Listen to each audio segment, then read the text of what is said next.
student. I am Sanjay Pal. Today we have to solve some basic question from arithmetic progression. In short, it is called as a AP. These questions are very useful for 9th, 10th and competitive exams. Let us see the examples. Here you have been given some series like 22, 26, 30, 34. Now it has been already been given as a, it is in AP, and we have to solve, we have to show that it is in AP. We have been given the series. Let us see how to prove the given series is in AP. It is very simple questions. Let us see. Now to prove that this is in AP, we have to take the difference of the consecutive terms. That is, one term minus its preceding term. Now here one term we can take as a second term, that is 26. Preceding terms will be 22. So we have to take the difference of these two. So we'll get 26 minus 22, which is coming to be as a 4. Then take the next consecutive terms like 30 and 26. So take the difference. So it will be 30 minus 26. Again, here also I have taken one term as a 30 and its preceding term is a 26. So we have to take a difference between these two only. And now this also coming to be as a 4. Another consecutive pair, say it is a 34 and 30. Difference is coming to be as a 4. Now all the differences are same. Since all the differences are the same, then we can say that is in AP. So we can number this one 1, 2, 3, and we can say that from, so this is the way. Okay. Now let us solve the another questions. This is also one of the simple questions. This is also basic questions, and this question is based on the definition of the AP.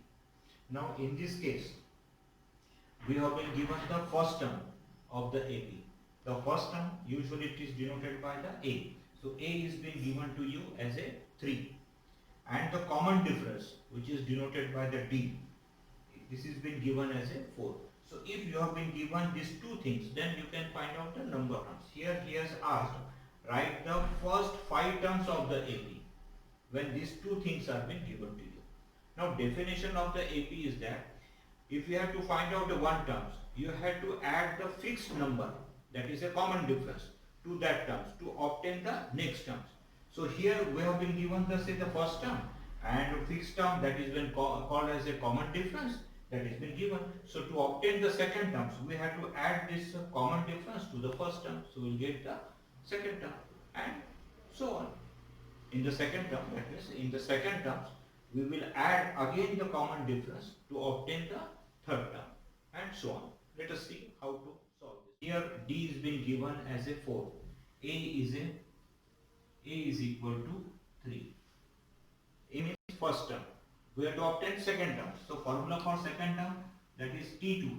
T2 for the second term. So lower suffix is 2, that denotes the number of terms. So T2 is equal to A plus D, means first term plus D. So which is coming to be as a 3 plus 4, that is equal to 7. This is the second term. You can mark that in a box. Now T3, that is third term. Third term can be obtained the T2 plus D. D is a fixed term, so that fixed term we have to add in second term. So to obtain the T3, so this will be equal to T2 is a 7, D as a 4, so it becomes a 11.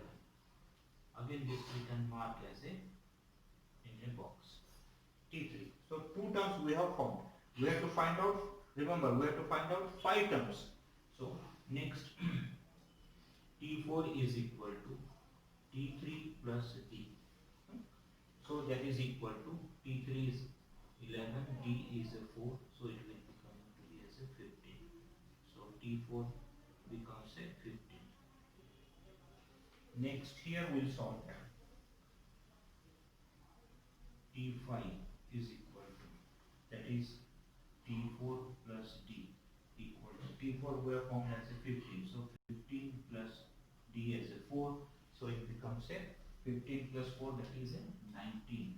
So T5 becomes a 19. How many terms? We have find first 5 terms. How many terms we have found? 1, 2, 3, 4. And another term is a, you can say the first term also, but let us find out another term. T6 is equal to T5 plus D, that is equal to 19 plus 4 is equal to 23. So in this way we can find out the 5 terms